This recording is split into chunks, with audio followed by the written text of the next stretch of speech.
di channel Ben Pintar. Kali ini kita akan belajar cara mudah membuat kalimat bahasa Inggris dengan benar. Pada kesempatan kali ini kita akan belajar The 6 Golden Rules, 6 aturan khusus yang bila kita terapkan, kita bisa membuat kalimat bahasa Inggris dengan benar. Golden Rule yang pertama. Pastikan setiap kalimat memiliki verb atau kata kerja. Jadi kita perlu catat di sini bahwa setiap kalimat dalam bahasa Inggris itu harus memiliki verb atau kata kerja. Jika setelah subjek bukan kata kerja atau non-verb, bisa berupa kata benda, kata sifat, kata keterangan, maupun kata ganti, maka kita gunakan to be yang menghubungkan subjek dan non-verb setelahnya. Pola dasar kalimat bahasa Inggris adalah subjek, kemudian verb. Verb atau kata kerja yang kita gunakan dalam bahasa Inggris ini bisa menunjukkan aktivitas atau perbuatan, bisa juga menunjukkan keadaan. Dan kata kerja yang kita gunakan bisa diikuti objek ataupun tidak. Bisa juga langsung diikuti keterangan saja. Artinya variasinya banyak. Tetapi apapun itu, kita perlu perhatikan di sini bahwa kalimat dalam bahasa Inggris harus memiliki verb atau kata kerja. Supaya lebih jelas, mari kita lihat contoh. Pertama, misalnya kita ingin membuat kalimat, saya makan nasi. Saya subjek, makan predikat, dan nasi objek. Bagaimana kita bisa membuat kalimat ini dalam bahasa Inggris? Maka caranya mudah, kita terjemahkan dalam bahasa Inggris, saya adalah I, kemudian makan eat, dan nasi rice. Kalimatnya menjadi I eat rice. Subjek, verb, objek. Polanya seperti itu. Untuk membuat kalimat lebih spesifik atau untuk memberikan makna tambahan pada kalimat yang kita gunakan, kita juga bisa menambahkan kata keterangan. Misalnya, kita menggunakan always. I always eat rice. Saya selalu makan nasi. Jadi kita letakkan always sebelum kata kerja yang kita gunakan. Di sini kita menggunakan eat, kita letakkan always sebelum kata kerja yang kita gunakan. Eat di sini adalah action verb atau ordinary verb. Untuk lebih detail pembahasan tentang apa itu ordinary verb atau action verb, silahkan cek kembali tutorial yang ada di channel ini. Kita juga bisa menggunakan keterangan waktu. Misalnya, every day. I eat rice every day. Contoh yang kedua, saya bahagia. Pada kalimat ini, bila kita ingin menerjemahkan dalam bahasa Inggris, kalau kita mengikuti cara pertama, maka cukup saya dalam bahasa Inggrisnya itu I, kemudian bahagia, kita tulis happy di sini. Jadi, langsung seperti ini. Tapi kalau kita perhatikan, jika kita menggunakan cara seperti nomor 1, langsung kita terjemahkan per kata, maka kalimat ini belum benar. Kenapa? Karena kita ingat di sini, golden rule yang pertama, setiap kalimat dalam bahasa Inggris itu harus memiliki verb. Sedangkan kalau kita lihat setelah subjek I di sini, kata happy bukan kata kerja atau bukan verb. Bagaimana kita bisa tahu kalau kata happy ini bukan kata kerja? Kita bisa mengecek kata ini di kamus-kamus yang bagus, seperti mungkin Cambridge Dictionary Online, Oxford Dictionary Online, atau kamus lain yang biasa kita gunakan. Atau kita juga bisa mempelajari The Part of Speech, kelas kata dalam bahasa Inggris. Oke, kembali ke sini. Kita lihat di sini setelah subjek bukan kata kerja, maka kalimat ini salah. Ya, ini belum menjadi kalimat yang benar. Bagaimana supaya benar? Maka kita datangkan kata kerja bantu atau kata kerja penghubung yang kita sebut dengan to be. Jadi pola kalimatnya menjadi subjek atau subjek, kemudian be, kemudian complement. Complement adalah pelengkap. Di sini complement yang kita gunakan berupa adjektif atau kata sifat. Kita juga bisa menggunakan kata lain, misalnya I'm yours. Kita menggunakan pronoun di sini. I'm here. Kita menggunakan adverb di sini. Kemudian I'm a student, kita menggunakan noun. Jadi komplement yang bisa kita gunakan bisa berupa noun atau kata benda, kemudian adverb atau kata keterangan, pronoun kata ganti, dan adjective atau kata sifat. Ini kita singkat dengan NAPA. Perhatikan pada contoh nomor 2 ini. Setelah subjek bukan kata kerja, happy di sini adjective, maka kita letakkan to be setelah subjek tersebut. To be yang kita gunakan sesuaikan dengan subjeknya. Karena saya menggunakan I, maka kita menggunakan am di sini. Penjelasan lebih detail tentang to be juga bisa dicek di channel ini. Kalau kita perhatikan di sini contoh yang pertama, I eat rice. Ini polanya subjek, verb, object. Di sini verb yang kita gunakan menunjukkan aktivitas atau perbuatan. Apabila suatu kalimat di dalamnya menggunakan kata kerja yang menunjukkan aktivitas atau perbuatan, maka ini kita sebut dengan kalimat verbal atau verbal sentence. Polanya adalah subjek, verb, dan bisa diikuti objek atau tidak, tergantung kata kerja yang digunakan. Apakah transitif, butuh objek, atau intransitif, tidak butuh objek. Kemudian, contoh yang kedua di sini, kalau kita perhatikan, di sini menggunakan to be. Apabila kalimat polanya subjek, kemudian be, atau to be, kemudian diikuti oleh complement, maka ini kita sebut dengan kalimat nominal atau nominal sentence. Jadi di sini kita telah belajar golden rule yang pertama, yaitu setiap kalimat harus memiliki verb atau kata kerja. Kemudian, pola dasar kalimat dalam bahasa Inggris adalah subjek dan verb. Di sini verb yang kita gunakan bisa berupa ordinary verb seperti eat, bisa juga berupa to be seperti am di sini. Contoh nomor 1, dengan pola subjek verb objek ini kita sebut dengan kalimat verbal atau verbal sentence. Kemudian kalimat yang kedua dengan pola subjek kemudian diikuti to be dan diikuti complement. Complement bisa berupa adjektif, pronoun, adverb maupun noun, atau ini kita singkat dari bawah NAPA. Maka ini kita sebut dengan kalimat nominal atau nominal sentence. Golden rule yang kedua. Gunakan akhiran S atau IS hanya pada kata kerja bentuk pertama atau verb 1 atau simple present. Syaratnya adalah jika subjek kalimat merupakan kelompok subjek yang suka S atau IS. Kelompok subjek yang suka S atau IS ada he, she, it, kemudian Tom. Tom ini kata benda tunggal. Kemudian a student, kata benda yang bisa dihitung tunggal. Kemudian water. Di sini water mewakili uncountable nouns atau kata benda yang tidak dapat dihitung. Kemudian kelompok yang kedua adalah kelompok subjek yang tidak suka S atau IS. Ada they, kemudian we, I, you, Tom and Jerry. Tom and Jerry ini compound subjek. Subjek lebih dari satu. Kemudian students, ini contoh kata benda yang dapat dihitung jamak. Di sini beraturan dengan menambahkan akhiran S pada kata benda sehingga kata bendanya menjadi jamak. Terkadang juga kata benda yang dapat dihitung tapi tidak beraturan, seperti children. Ini dari kata child, kemudian menjadi children.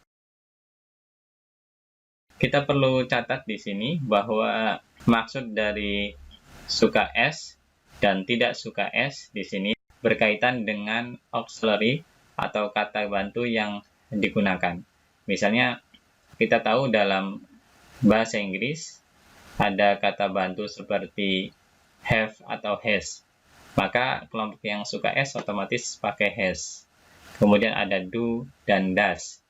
Maka kelompok yang suka S kita pakai does, kelompok yang tidak suka S kita pakai do. Kemudian ada to be, misalnya was atau were. Kelompok yang suka S otomatis pakai was. Kelompok yang tidak suka S pakai were. Kemudian ada lagi misalnya am, is, are. Kelompok yang suka S pakai is. Kelompok yang tidak suka S pakai am atau are. Di sini subjek I ini saya beri tanda warna putih karena I memiliki pengecualian. Jadi subjek I ini kalau kita gunakan dengan auxiliary atau kata bantu seperti am, ini kalau present, tapi kalau lampau ini kita pakai was, ada s-nya. Jadi ini pengecualian. Di sini juga perlu kita catat tentang kata kerja. Mungkin kita masih bingung apa sih kata kerja bentuk pertama itu. Di sini bentuk dan perubahan verb atau kata kerja bisa kita lihat. Ada verb base, ini verb dasar. Ada verb 1, ini verb dasar yang bisa menerima S atau IS. Kemudian ada verb 2, ada verb 3, ada verb ing, kemudian ada infinitive. Untuk penjelasan detail tentang bentuk dan perubahan verb atau kata kerja, silakan cek kembali di channel ini. Kalau kita perhatikan, dari kelima bentuk kata kerja ini, hanya verb 1 yang menerima akhiran S atau IS. Untuk aturan penambahan S atau IS, kapan kita menggunakan S dan kapan kita menggunakan IS, silakan cek kembali pembahasan tentang aturan penambahan S atau IS pada kata kerja di channel ini. Kemudian di sini perlu kita catat ada pengecualian untuk be atau to be. Verb satunya memiliki 3 bentuk, am, is, are, dan verb 2-nya memiliki 2 bentuk, was atau were. Kita akan bahas lebih detail tentang penggunaan to be ini pada pembahasan golden rule berikutnya. Baiklah, supaya lebih paham dan tidak terlalu banyak teori di sini, kita langsung saja ke contoh kalimat. Contoh kalimatnya sama dengan sebelumnya. Misalnya, saya makan nasi. Kalimat bahasa Inggrisnya adalah I eat rice. Polanya subjek, verb, object. Contoh yang kedua, dia laki-laki makan nasi. Kalimat bahasa Inggrisnya adalah he eats rice. Kita lihat di sini ada perbedaan kalimat pertama dan kalimat kedua. Kalimat pertama, subjek yang kita gunakan adalah subjek kelompok yang tidak suka S atau IS. Ya, di sini I. Otomatis apabila setelahnya kita menggunakan verb 1, verb 1 itu biasanya digunakan untuk kalimat berupa fakta, kebenaran umum, ataupun rutinitas atau kebiasaan. Biasanya kita menggunakan verb 1. Jadi kalau dalam kalimat itu setelah subjek, verb 1, ya, maka kalau subjeknya masuk kelompok yang tidak suka S atau IS, otomatis kita tidak menambahkan apa-apa setelahnya. Tapi seperti dalam contoh yang kedua, karena subjek he ini masuk kelompok subjek yang suka S atau IS, maka apabila setelahnya ini verb 1, maka verb 1-nya harus ditambah S. Kalimatnya menjadi he eats rice. Terkadang kita juga menggunakan IS.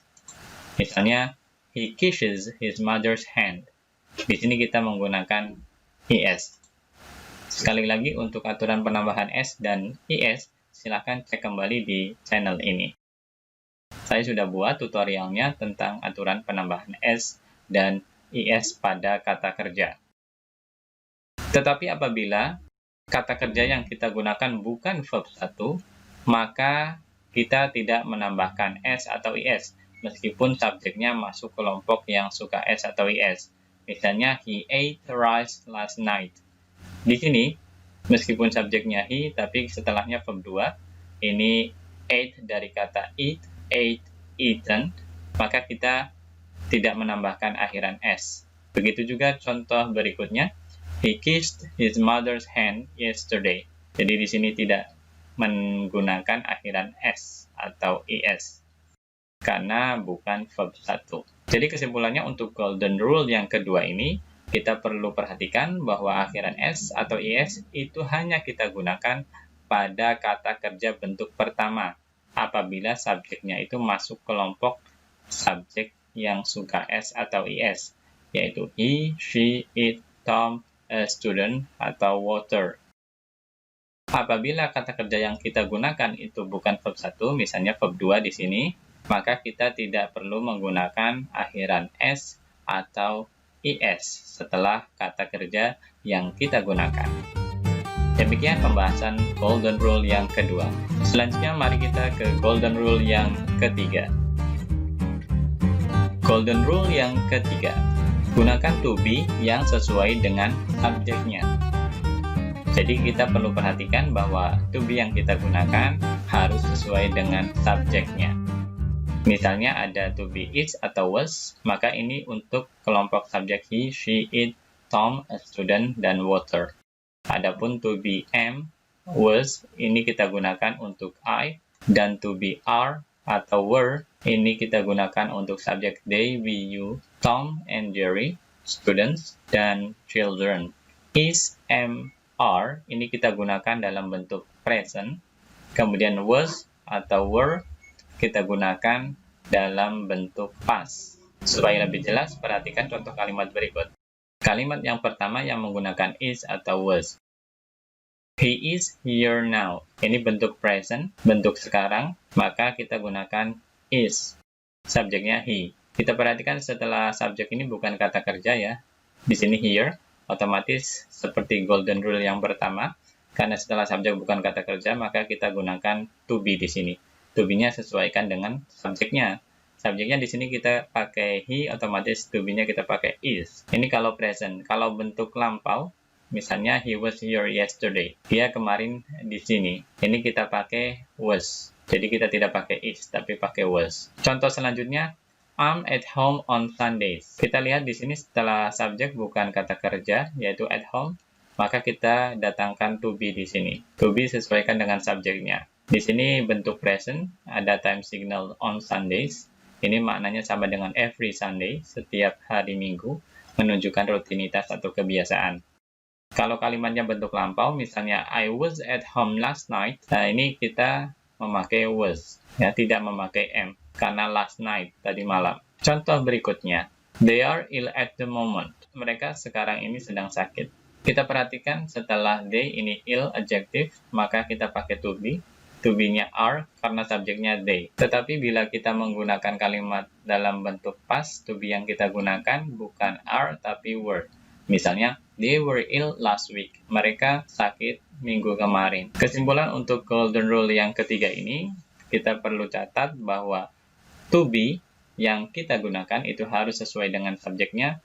Kita gunakan is atau was untuk kelompok subjek he, she, it, dan seterusnya. Kita gunakan am atau was untuk kelompok subjek I. Dan kita gunakan are atau were untuk kelompok subjek they, we, you, dan seterusnya.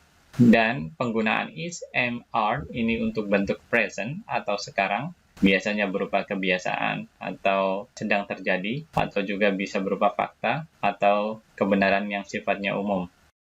Adapun was atau were ini kita gunakan dalam bentuk past, lampau atau sudah terjadi. Selanjutnya mari kita ke golden rule yang keempat. Golden rule yang keempat, gunakan to be dengan ordinary verb. Ordinary verb ini adalah kata kerja biasa atau kata kerja yang menunjukkan aktivitas atau perbuatan, disebut juga action verb.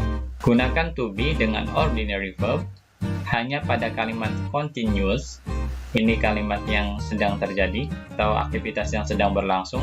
Ciri utamanya menggunakan be kemudian diikuti verb ing, atau pada kalimat pasif makna di, ciri utamanya memakai to be kemudian diikuti oleh verb 3. Adapun contoh untuk ordinary verb misalnya eat, kiss, speak, go, study, run, etc. Di sini ordinary verb bisa memiliki objek, misalnya seperti eat, atau terkadang tidak memiliki objek seperti kata go di sini. Supaya lebih jelas, mari kita perhatikan contoh kalimat berikut. Kalimat yang pertama, saya menulis email. Bahasa Inggrisnya adalah I write an email. Kita perhatikan di sini setelah subjek adalah ordinary verb, yaitu write di sini, maka kita tidak perlu menggunakan to be. Contoh yang kedua, saya sedang menulis email. Jadi di sini ada makna sedang, menunjukkan aktivitas yang sedang berlangsung. Karena ada makna sedang di sini, maka kalimatnya menjadi I'm writing an email. Jadi di sini setelah subjek kita menggunakan be kemudian verb ing karena di sini makna sedang menulis.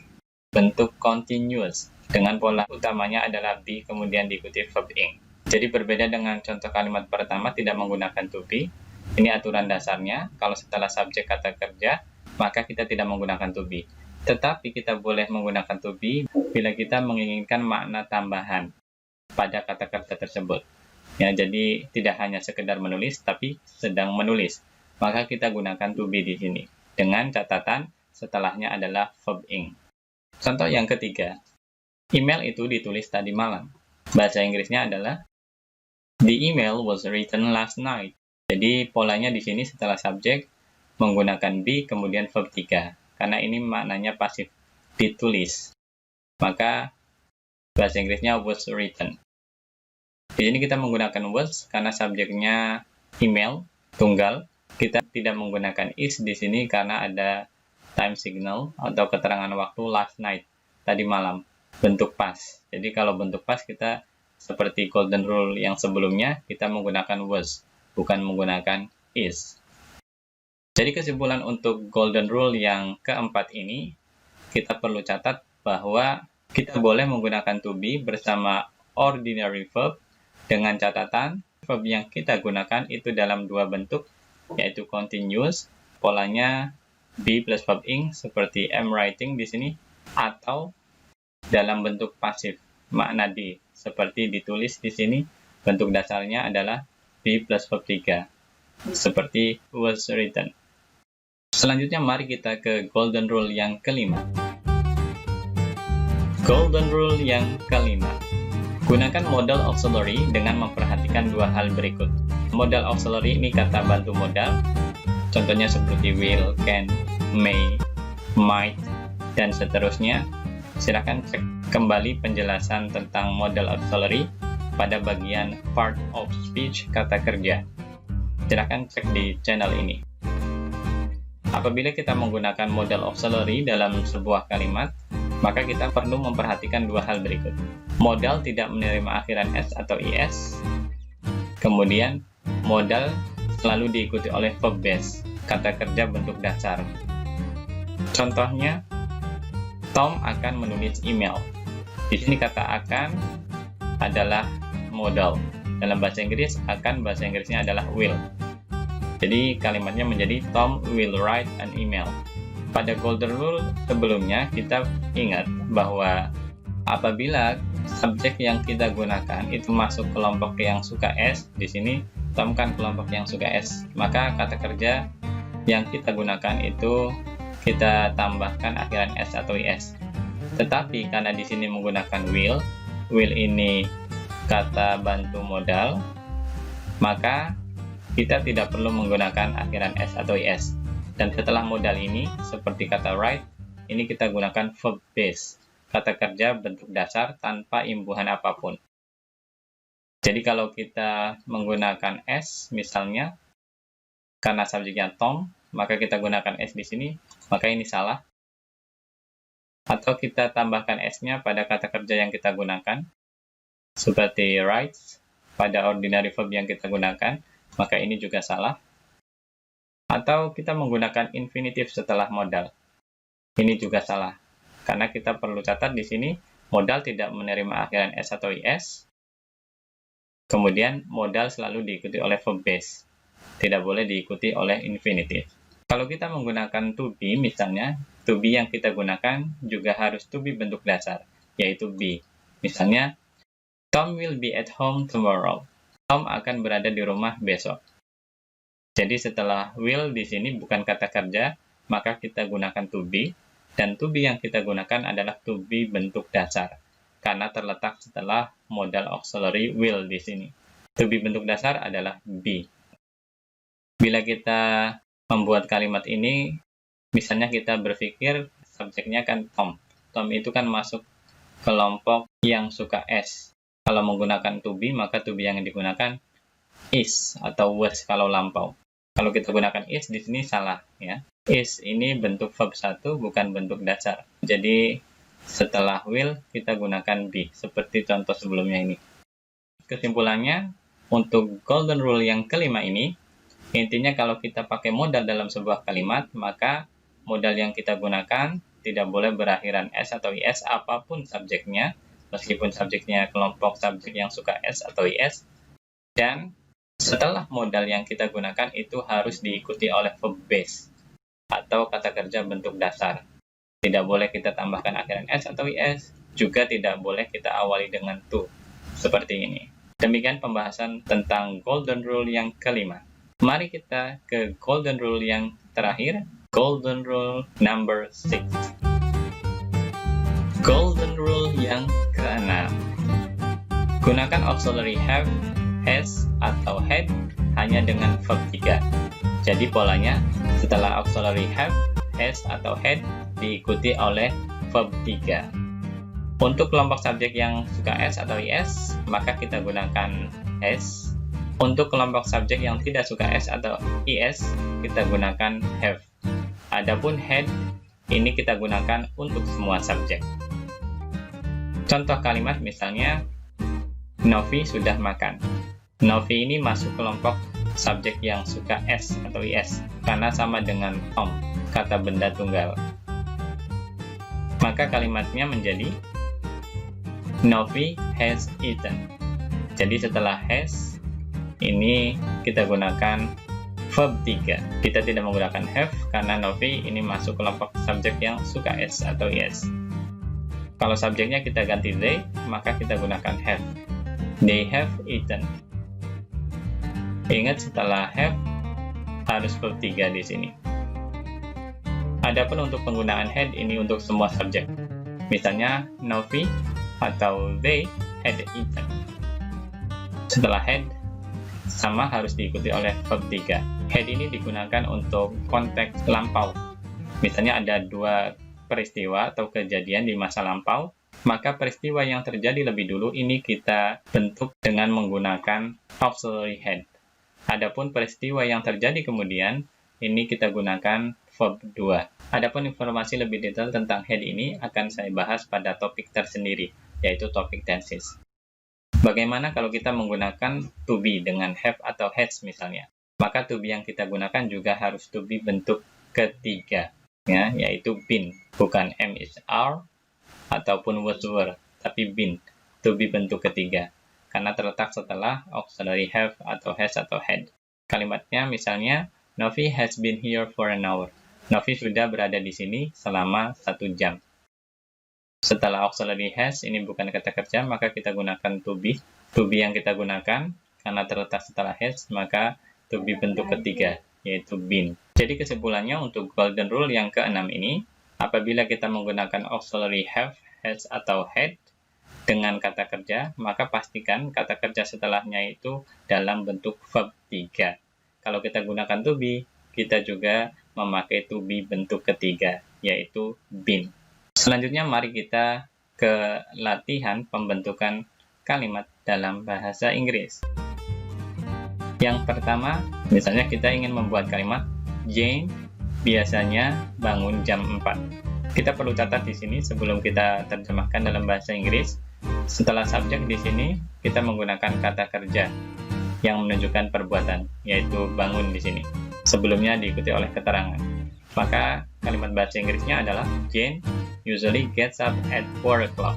Di sini kata kerja bangun atau gets up, ini setelah get kita tambahkan akhiran S karena subjeknya masuk kelompok subjek yang suka S atau IS. Jadi S-nya jangan ditaruh di keterangan, tapi ditaruh di kata kerja. Karena ini kata kerja bentuk pertama dan subjeknya adalah subjek kelompok yang suka S atau IS. Contoh kalimat kedua, dia perempuan benar-benar marah padaku.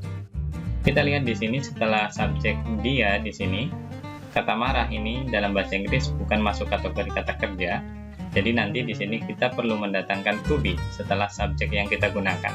Kalimatnya menjadi she is really angry with me.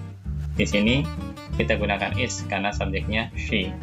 Perbedaan antara contoh nomor 1 dan 2 ini, kalau kita lihat di sini, kata keterangan yang kita gunakan, kalau pada contoh pertama, ini kita letakkan sebelum kata kerja, tapi pada contoh yang kedua ini kita letakkan setelah kata kerja to be yang kita gunakan. Ini perbedaannya. Kemudian contoh yang ketiga, dia laki-laki telah pergi ke kamar mandi. Kalau kita perhatikan kalimat ini ada makna telah, waktunya tidak spesifik atau tidak khusus, maka kita gunakan have atau has. Di sini subjeknya adalah dia laki-laki. Karena ini kelompok subjek yang suka s, maka otomatis kita gunakan has. Kita tidak menggunakan have di sini. Maka kalimatnya menjadi he has gone to the bathroom. Jadi setelah has di sini juga perlu dicatat kita menggunakan verb 3. Ini berasal dari kata go. Go, went, gone. Verb 3 dari go adalah gone. Contoh yang keempat. Sydney akan nonton TV nanti malam. Atau Sydney akan menonton TV nanti malam. Di sini kalau kita perhatikan ada modal ya, menggunakan akan. Bahasa Inggrisnya itu will, ini masuk kategori modal. Maka kalimatnya menjadi Sydney will watch TV tonight. Jadi meskipun subjeknya Sydney, kata benda tunggal, kita tidak menggunakan akhiran s atau is, dan juga setelah modal di sini kita menggunakan verb base, watch, bukan watches. Contoh yang kelima, kami sedang mendengarkan musik. Kalau kita perhatikan di sini, ini menunjukkan aktivitas yang sedang berlangsung. Otomatis ini bentuk continuous. Ciri utamanya adalah to be diikuti oleh verb ing. Maka kalimatnya menjadi we are listening to the music. Contoh yang keenam, saya selalu membersihkan rumah. Ini hampir sama dengan contoh yang pertama. Cuma bedanya di sini subjek yang kita gunakan masuk kategori subjek yang tidak suka s atau es. Otomatis kata kerja yang kita gunakan tanpa akhiran s atau es. Jadi verb 1 yang kita gunakan ini tidak mengalami perubahan apapun. I always clean the house. Contoh yang ketujuh, Tom pergi bekerja setiap pagi. Ini menunjukkan kebiasaan ya, ada time signal, keterangan setiap pagi di sini. Karena berupa kebiasaan, otomatis kita pakai verb 1. Kalimatnya menjadi Tom goes to work every morning. Kita tambahkan akhiran is di sini, karena subjeknya masuk kelompok yang suka s atau is. Jadi verb 1-nya harus kita tambahkan is di sini. Kita juga perlu catat di sini, setelah go ini kan work, jadi kalau ada dua kata kerja yang bergandengan, maka kita pisah dengan to. Di sini go to work ya, atau goes to work. Contoh lain misalnya want to eat. Kemudian contoh yang ke-8, kami sarapan jam 7. Kalimat bahasa Inggrisnya adalah we have breakfast at 7 o'clock. Jadi subjeknya we, otomatis kita pakai have di sini. Karena we masuk kelompok subjek yang tidak suka s. Kita perhatikan di sini setelah have ya, ini tidak diikuti verb 3. Karena have di sini bukan auxiliary, tapi ini ordinary verb. Sama seperti go atau clean, jadi kata kerja biasa, bukan kata bantu. Jadi bedanya ya, perlu dicatat di sini. Kalau setelah have ini atau setelah has itu kata benda, maka ini tidak bermakna telah atau bukan menunjukkan aktivitas yang sudah terjadi. Contoh yang ke-9. Surat-surat itu ditulis tadi pagi. Ini kalimat pasif ya, ingat cirinya ada to be dan verb 3. Kalimatnya menjadi the letters were written this morning. To be yang kita gunakan were karena subjeknya jamak ya, letters. Kemudian juga kita pakai were di sini bukan are karena di sini ada this morning, berarti bentuk lampau, maka kita pakai were. Dan contoh yang terakhir, dia perempuan memakai topi tadi malam. Maka kalimat bahasa Inggrisnya adalah she wore a hat last night. Jadi kita menggunakan verb 2 di sini. Karena ini bentuk simple past atau ini bentuk lampau. Jadi intinya kalau berupa fakta atau kebiasaan atau kebenaran yang bersifat umum atau rutinitas, maka kita pakai verb 1. Tapi kalau kalimatnya itu konteksnya lampau, waktunya khusus atau spesifik, di sini last night, tadi malam, maka kita gunakan verb 2. Baiklah sahabat Ben Pintar semuanya, demikian pembahasan tentang cara mudah membuat kalimat dalam bahasa Inggris dengan benar. Selanjutnya kita akan membahas tentang cara mudah membuat kalimat negatif dan interrogatif.